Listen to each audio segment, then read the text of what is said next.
Hello, I'm Diane Macedo. Thanks for streaming with us. The Senate is preparing to hold a key test vote soon on the confirmation of Supreme Court nominee Ketanji Brown Jackson ahead of a full confirmation vote later today.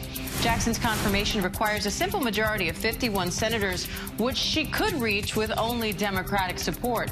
But 3 Republicans have already said they do plan to vote for her: Susan Collins, Mitt Romney, and Lisa Murkowski. We have a live look at the Senate floor. We're expecting that test vote shortly, and we will bring it to you live when it happens. And we have some major developments in Ukraine as Western nations work to step up pressure on Vladimir Putin. Russia is intensifying its attacks in the southeastern part of the country as the mayor of Mariupol says the civilian death toll there has now topped 5,000 people. It comes as the UN is set to vote soon on suspending Russia from the alliance's Human Rights Council in response to atrocities in Ukraine. Ukraine's representative to the UN spoke a short time ago, urging members to vote yes to the suspension. All you need to do is to press the yes button and to save the Human Rights Council and many lives around the world and in Ukraine. On the other hand, pressing no means pulling a trigger and means a red dot on the screen. Red as the blood of the innocent lives lost. Meanwhile, Secretary of State Antony Blinken is meeting with NATO allies to discuss Russia's invasion. He is set to hold a news conference shortly, and we will bring that to you live when it happens as well. Foreign correspondent James Longman starts us off from Bucha, outside the Ukrainian capital. With the utter devastation in Ukraine getting clearer by the day, an urgent new plea for more help from the West. My agenda is very simple. It has only 3 items on it. It's weapons, weapons, and weapons. It comes as Russians retreat from areas around Kyiv and new disturbing images emerge from the destruction left behind. This week, we met Mykola, who told us about the 3 friends he watched die and had to bury in his own backyard. At least one of them was shot in front of him. Today, we took a Human Rights Watch researcher to the crime scene. It's almost impossible to walk around the streets of Bucha and not see evidence of violence, and in some cases what appear to be war crimes. As evidence mounts of possible Russian war crimes in Ukraine, the US is now imposing new sanctions on those closest to Vladimir Putin. Civilians executed in cold blood, bodies dumped into mass graves, a sense of brutality and inhumanity left for all the world to see unapologetically. There's nothing less happening than major war crimes. The targets include Putin's 2 adult daughters, because US officials suspect many of his assets are hidden with his family members. Putin's family in US sites and new US investment in Russia. New sanctions also penalize Russia's largest banks. Ukrainian President Zelensky thanked the West, but he still called for more action to be taken, saying of sanctions, it's tangible and I'm grateful for that, but much more needs to be done to stop the war. We traveled to Borodyanka, which was under Russian occupation for weeks. 13,000 people once lived here, now reduced to rubble. The other thing about this town is that all you really hear is the sound of crows. There are very few people, because there's nothing for them to come back to. This man's home, one of the many destroyed in the attacks. He tells us when the Russians invaded, he could hear the planes overhead dropping bombs and helicopters flying just above the houses. Meanwhile, the war raging in the south and east of the country. According to Luhansk police, this shows a Russian strike in the city of Severodonetsk, which left 5 people injured. And in the southern city of Mariupol, the mayor has said that 5,000 people have been killed since the invasion began. And now new allegations from city officials that the Russians have been operating mobile incineration units to burn the bodies of dead civilians, potentially covering up war crimes. ABC News hasn't been able to verify the claims. The city has been under siege by Russian forces for weeks, with tens of thousands still trapped inside. Now, the clean-up has started here in Bucha. Aid has started to get in. Services are being restored. But it's going to take the people of this town a long time to come to terms with just what they've experienced. Diane. All right, James Longman, thank you. Meanwhile, new U.S. sanctions on Russia are hitting close to home for Vladimir Putin. Putin's own two daughters, who hold positions in state-funded research and the defense industry, are now in the crosshairs. Since the invasion started, the U.S. has sanctioned more than 140 oligarchs and family members and more than 400 Russian government officials. But Ukrainian President Vladimir Zelensky says the sanctions are not enough. Senior national correspondent Terry Moran has the latest from Lviv, Ukraine.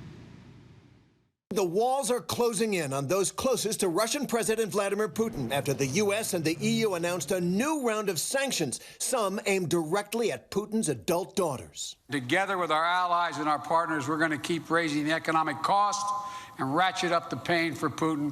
Maria and Katerina, Putin's children with his ex-wife Lyudmila Shkripneva, have remained out of the public eye for most of their lives. The U.S. Treasury described their alleged roles and how they're connected to the Kremlin. Maria, 36 years old, is the leader of a state-funded genetics research program that the Kremlin allegedly gives billions of dollars to. Vladimir Putin personally oversees it, according to the Treasury. And Katerina, 35, she's a tech executive whose work supports the Russian government and defense industry, the Treasury alleges. In a rare interview about his family, Putin discussed his daughter's careers in this 2017 docuseries with film director Oliver Stone. Они не занимаются политикой, крупным бизнесом. They are not into. Они занимаются наукой, They are into science. образованием. Yeah, that's amazing. You're very lucky men. Two good children. Я ими горжусь. Yes, I'm proud of them. Katerina is also known for her acrobatic rock and roll competition. Now the women are grown with children of their own.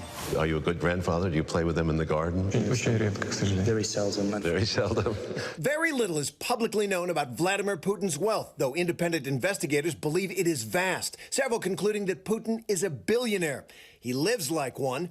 His opponents who hope to expose Russian corruption have released images of what is believed to be Putin's $1.4 billion home, known as Putin's Palace, and his $700 million yacht, registered under others' names. And that is why the U.S. is targeting those closest to Putin. A White House official saying they believe many of Putin's assets are hidden with family members.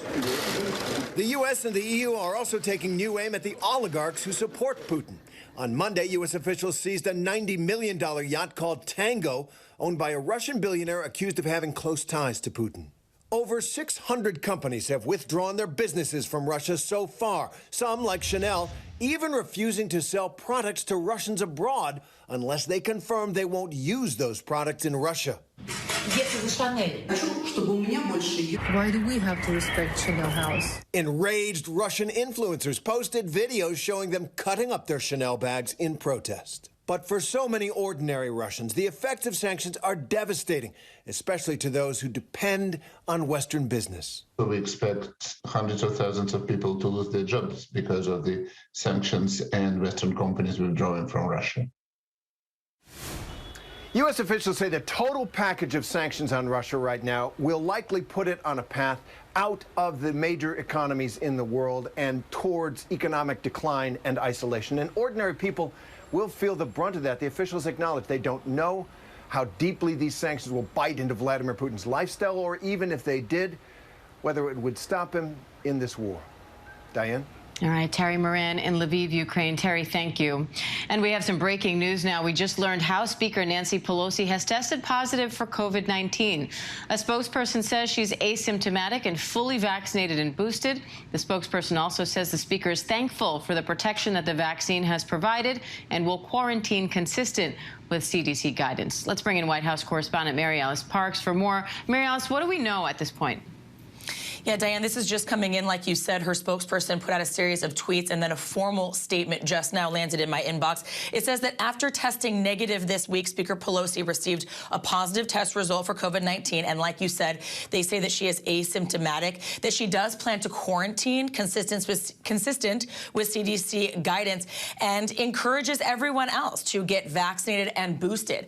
Now, of course, this is clearly still concerning to many here in Washington because of her age. She is 82 years old. That puts her in that high-risk category. And we've seen in the last several weeks, Speaker Pelosi has stopped wearing her mask regularly around Capitol Hill, as so many of the masking guidelines have been dialed back here in the nation's capital. And we're all thinking about some of those scenes in Washington that were surprising these last few weeks. The State of the Union, these moments where we've had members of Congress packed in together for the first time since this pandemic. Now, members of Congress are regularly tested, and that is a big part of this statement from her team, saying that she is grateful not only for the vaccines, but for regular testing as well. Diane. And Mary Alice, the United Nations is preparing right now to vote on suspending Russia from the Human Rights Council in response to evidence of atrocities in Ukraine. U.S. Ambassador Linda Thomas-Greenfield said that they have the votes to suspend Russia from the Human Rights Council, but that removing Russia from the UN Security Council, which President Zelensky from Ukraine has asked for, that, she says, won't happen. So how significant is this vote to take Russia from the Human Rights Council, and does it come with real consequences, or is this mostly symbolic? Yeah, I think you're right. I think it is significant because it is, once again, the global community just rebuking Russia, saying that they are not welcome at the table. If this vote goes forward as expected, if they are kicked off the Human Rights Council, it is the global community really ostracizing Russia, saying that their behavior is just completely unacceptable. But while I do think it is significant, you are right, it is also pretty much symbolic. There are not necessarily concrete consequences, except that it will be harder in theory for some of Russia's global partners to continue to stay close to them. No one wants to look like they're working alongside someone that has been ostracized like this, someone that has been blacklisted like this. But the council is largely symbolic, and I'm thinking a lot about President Zelensky's comments earlier this week to the United Nations, where he said unless these international organizations start to act in big ways, they have to wonder whether their organizations amount to anything at all. And Secretary of State Antony Blinken is meeting with NATO allies in Brussels about the war in Ukraine. What's the latest there?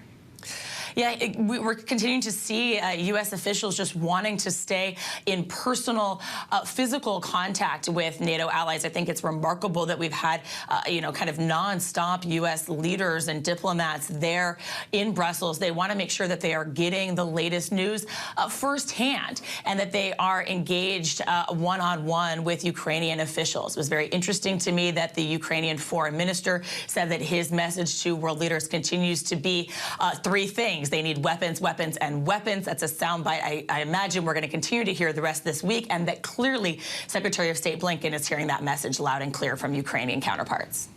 And Mary Alice, the Senate, meanwhile, as all this is happening, a lot of news out of Washington today, the Senate is set to hold a key test vote ahead of the final vote to confirm Judge Ketanji Brown Jackson to the Supreme Court. So what are you watching for there?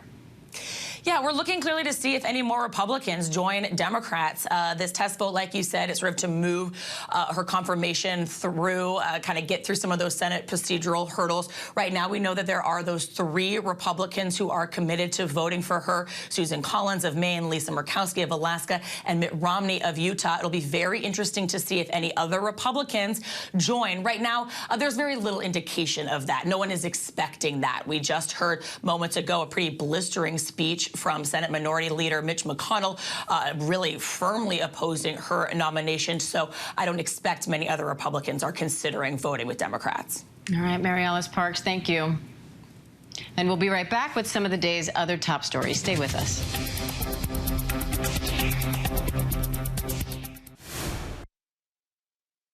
Ukrainian boxer Wladimir Klitschko was once the heavyweight champion of the world. Now he's fighting a very different battle, defending his country from Russia alongside his brother Vitaly Klitschko, the mayor of Kyiv. Vladimir recently posted on social media after witnessing the devastation in the town of Bucha firsthand. He calls what happened there genocide. What happened here and everywhere in Ukraine, what is happening, this is not special operation. This is not military objects. This is civilians. They've been shot in the head with the tight hands behind their back. This is genocide of the Ukrainian population. And that's exactly what Russian regime, Putin's regime, Russian army is doing, killing the civilians with the tight hands behind their back and with a shot in their heads. And Vladimir Klitschko joins me live now from Kyiv for more on this. Vladimir, thank you for being here. What went through your mind when you first saw the devastation in Bucha? Horrifying images will remain by all the Ukrainians that have experienced that. I'm just thinking about the kids that have been watching their parents being killed in front of their eyes. And this is actually still happening. We cannot forget about Mariupol, where the fights are going on right now, and all those satellite cities, Bucha, Gostomel, Irpin. This is just so devastating, so unhuman. I can't even describe with the words. And there is no sense of it. And Vladimir, these images are now out there for the world to see. President Zelensky himself got up before the UN and showed a video of some of what you're witnessing there in Ukraine. And we have our own reporters on the ground seeing it with their own eyes. So now that the world is seeing what happened in Bucha, Borodyanka, and areas around Kyiv, how do you hope other nations will respond?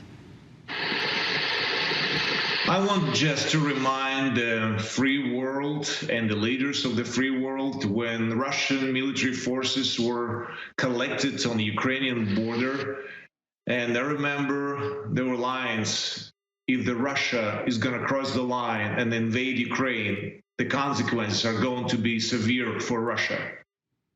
This is 46th day of the war, and those severe consequences are mostly for the Ukrainians that have lost their houses, family members, their life. And I just want to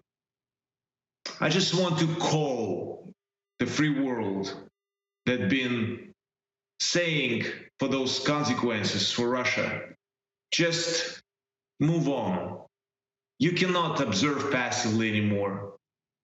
If you're observing passively, and you still have trades with Russia supporting their economy, and eventually every cent that the Russian economy is getting through sale of oil and gas, they're using it to buy more weapons, more bullets, more rockets that today are killing and killing people, killing the Ukrainians. This is genocide of the Ukrainian population. How you can describe it with other words? When cluster bombs landing on the cities, residential districts, phosphoric bombs that are exactly aimed to destroy anything alive and burn it to nothing, to ash. What else you call it but genocide? Our will is strong. We will fight back. We're defending our country. And there is no other way. And the free world, that we share the same principles, democratic principles, must support us. Because why must? Because if we fail, you're going to fail too. Now, we've also seen reports from survivors in these towns that say that, it took quite some time, even after Russian forces left, for Ukrainian forces to reach them because of things like mines and booby traps left behind. How worried are you about that, and how difficult is it to get into these areas even after Russian forces leave? Not to forget, when the Russian forces left, they left devastation. They left a lot of destruction and a lot of mines. Even if you want to just pick up dead bodies, there have been mines under the bodies, basically to kill more. And this is going to take some time to clean up. And obviously, we prepared for the worst, that they're going to come back. And just want to make sure that we can defend ourselves, that we can clean up the mess that Russian army left behind. And we definitely need, and this is the call one more time, we definitely need your support on the humanitarian side, financial side, military equipment. We need to defend our country. And in this case, alone is going to be almost impossible. We are fighting for freedom, for our country, for our families, for our home. And we definitely need your support. Please, you've been doing it. You've been doing it. But please, it's never enough. Please continue. This is crucial time for us. We cannot wait for a month or weeks. We're counting in hours. And the sooner this war will come to an end, the more life we're going to save. Wladimir Klitschko, we appreciate your time today, wishing you and those around you safety. Thank you. Thank you for your support. Slava Ukraini. We'll be right back.